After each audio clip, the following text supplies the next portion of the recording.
तो दोस्तों, कुछ समय पहले जब अमेरिका के राष्ट्रपति डोनाल्ड ट्रंप ने भारत की मजबूत अर्थव्यवस्था को डेड इकोनॉमी कहकर खुलेआम ताना मारा था, तब दुनिया के बहुत से देशों ने, कई अंतर्राष्ट्रीय विशेषज्ञों ने सोचा था कि शायद अब भारत आर्थिक रूप से पीछे हट जाएगा, कमजोर पड़ जाएगा। लेकिन भारत ने हमेशा की तरह अपनी परंपरा के मुताबिक इस बयान का जवाब बड़े बड़े शब्दों से नहीं, बल्कि अपने मजबूत और प्रभावशाली एक्शन से दिया। भारत की असली ताकत ही यही है कि जब भी कोई हमें चुनौती देता है, जब कोई हमारी क्षमता पर सवाल उठाता है, तो हम बेमतलब की बहस नहीं करते, खाली बयानबाजी नहीं करते, बल्कि सीधे मैदान में उतरकर दिखाते हैं कि असली बॉस कौन है।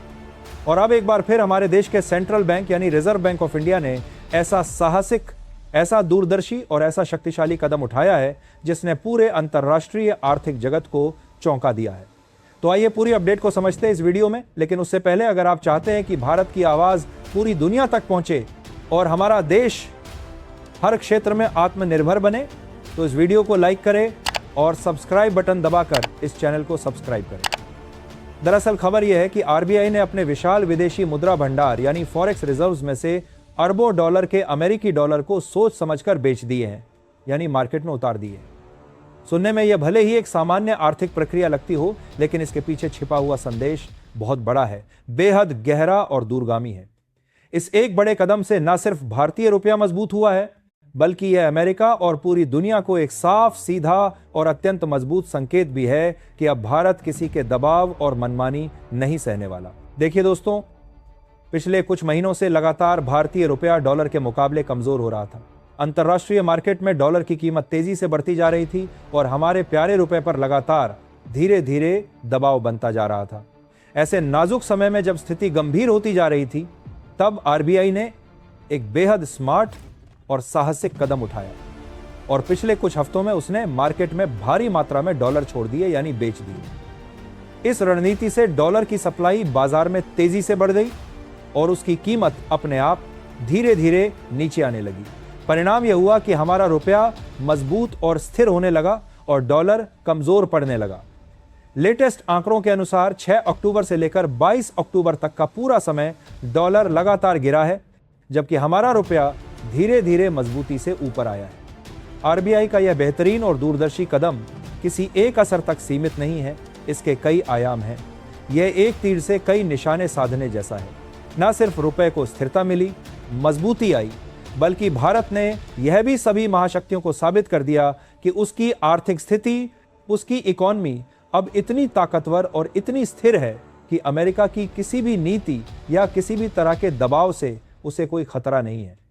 अब जरा विस्तार से समझिए कि आरबीआई ने डॉलर बेचे तो इसका पूरा मैकेनिज्म यानी इसका तरीका क्या था, यह कैसे काम करता है, इसकी प्रक्रिया क्या है। विदेशी मुद्रा बाजार यानी फॉरेक्स मार्केट में जब डॉलर की मांग ज्यादा बढ़ जाती है और उसकी उपलब्धता कम होती है, तो डॉलर की कीमत बढ़ती है, यानी रुपया कमजोर होता है। आरबीआई ने अपने रिजर्व से भारी मात्रा में डॉलर बाजार में उतारे, जिससे मार्केट में डॉलर की सप्लाई तेजी से बढ़ गई। सप्लाई बढ़ने उसकी कीमत नीचे आई और इसके तुरंत परिणाम स्वरूप हमारा रुपया मजबूत हुआ।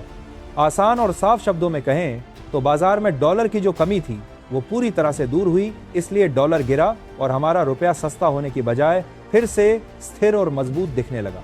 ये सिर्फ 1-2 दिन का टेम्पररी बदलाव नहीं है, बल्कि ये लंबे समय तक टिकाऊ परिणाम देता है।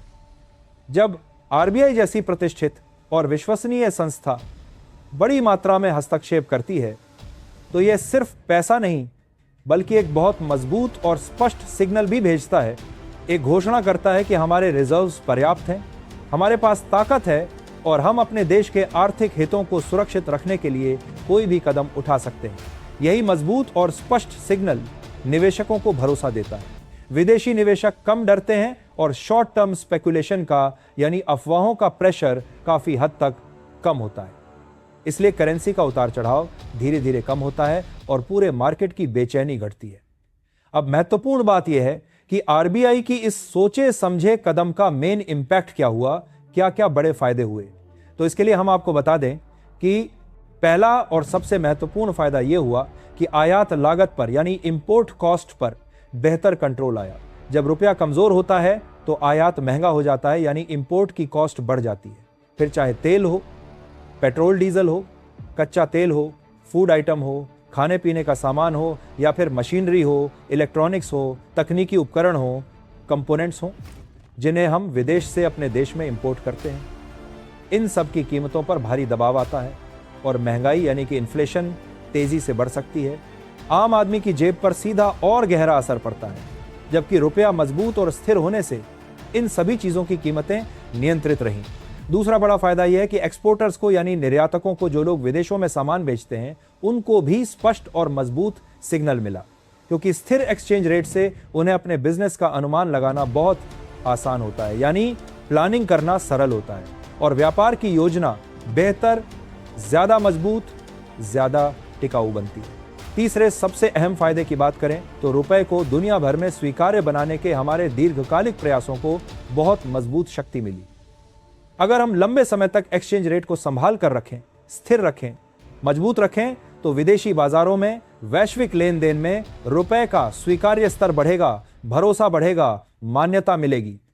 कुछ लोग डरते हैं, चिंता करते हैं और सवाल उठाते हैं कि इतना ज्यादा डॉलर बेचने से रिजर्व घट जाएंगे, खत्म हो जाएंगे। लेकिन आरबीआई ने बार बार साफ साफ स्पष्ट रूप से कह चुका है, स्पष्ट कर चुका है कि हमारे रिजर्व्स पर्याप्त हैं, मजबूत हैं, भरपूर हैं, काफी हैं, जो लंबे समय के इंपोर्ट को आराम से कवर करने के बराबर है।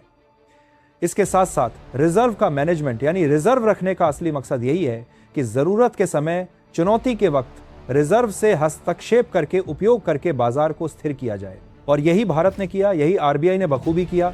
समझदारी और दूरदर्शिता के साथ रिजर्व का सही इस्तेमाल किसी देश की आर्थिक गति को थामता नहीं, बल्कि और तेज कर देता है, क्योंकि रिजर्व सिर्फ बैकअप या इमरजेंसी के लिए नहीं होता, बल्कि मुश्किल समय में यही एक सबसे बड़ा हथियार बनता है, यही असली ताकत होती है। इस बार भी आरबीआई ने अपने विदेशी मुद्रा भंडार का उपयोग ठीक उसी समय और ठीक उसी जगह किया जहां देश को सबसे ज्यादा जरूरत थी। नतीजा यह हुआ कि आर्थिक संकट से भी विकास की रफ्तार धीमी नहीं पड़ी और भारत की नीति दुनिया के सामने एक मिसाल बन गई। सबसे दिलचस्प बात यह रही कि इस मौद्रिक रणनीति का असर सिर्फ अर्थव्यवस्था तक सीमित नहीं रहा, बल्कि इसका सीधा असर अंतर्राष्ट्रीय राजनीति और व्यापारिक वार्ताओं पर भी दिखा। अमेरिकी प्रशासन ने अचानक अपने सुर बदले, बातचीत में नरमी दिखाई और टैरिफ कटौती की पेशकश रखी। रिपोर्ट्स के मुताबिक जिन श्रेणियों में पहले 50% तक के भारी टैरिफ लगाने की तैयारी थी, अब उन्हें घटाकर सिर्फ 15 से 16% तक लाने की चर्चा चल रही है। यह साफ इशारा है कि भारत की आर्थिक रणनीति अब वैश्विक टेबल पर गेम चेंजर बन चुकी है। बाकी अगर आपको आरबीआई का यह कदम सही और दूरदर्शी लगता है तो कमेंट बॉक्स में आरबीआई जिंदाबाद लिखकर बधाई जरूर दीजिएगा और अपनी राय भी बताइएगा कि क्या यह डी डॉलराइजेशन की दिशा में भारत का अगला बड़ा कदम है या फिर कुछ और। दोस्तों, जाते जाते एक छोटी सी हेल्प कर दीजिए, इस वीडियो को एक लाइक करके अपने दोस्तों तक शेयर करके हमारी मेहनत को सपोर्ट कर दीजिए। धन्यवाद।